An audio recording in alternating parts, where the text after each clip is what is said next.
खुलुमबाय नोंथांनि चेनेलनि जुगेदिनो जों गते आसाम हादरनि जेसेबां बर' आरो बर' फरायसा दं बिसोरखौ आंनि अननाय आरो सिबिनायखौ जासिहरग्रोबाय दा जों दिनै तिलिसालाव हिरिम्बा नगराव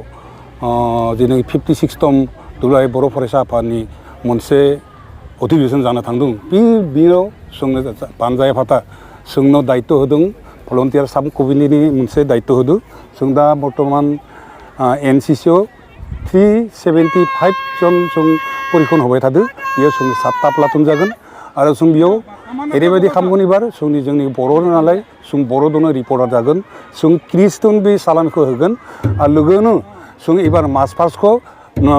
द्राम साद्रामदो खालामालासेनो जों सिफुं खामजों खालामगोन दा आं बेखौनो खावलायगोन दिनै जोंनि जेनोखि 56तम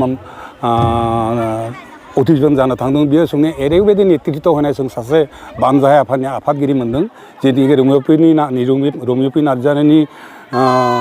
बानजायनायाव जोंखौ जेरैबायदि नेतृत्व जोंखौ साहस होदों जों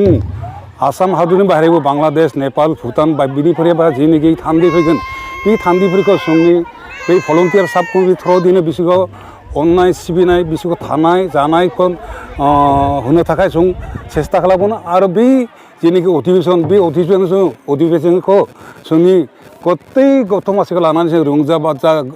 रं बिरं खालामनायाव सेस्था खालामगोन जों डिसिप्लिनखौ हदाय बजाय लाखिनो थाखाय जोंनि जेनेखि भलन्टियार कमिटिनि 375 गथ' दं बिसोरखौ जों डिसिप्लिन सिखायदों बिसोरखौ जानाय लोंनाय थानाय गेदेरखौ मारैबायदि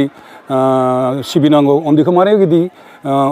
अननो नांगौ बेफोरखौ जों सिखायनो सेस्था खालामदों बे उन्दैफोरखौ लाबोनाया जोंनि बिभिन्न गामि जोंनि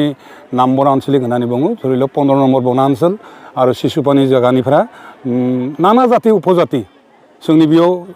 साबमिट जादों बर'बो दं राभाबो दं मिरि दं मिसिं दं नेपालि दं सावतालि दं जोंनि आनखि जोंनि गोजोनथाव बाथ्रा आं बिराद मोजां मोनदों जोंनि बेयाव सासे जोंनि गुबुन धर्मनिबो सासे हिन्जावसा दं बिसोर जोंखौ बिराद सहाय खालामदों बेनिखायनो आं बिसोरखौ बहुत साबायखर बावनाय थादों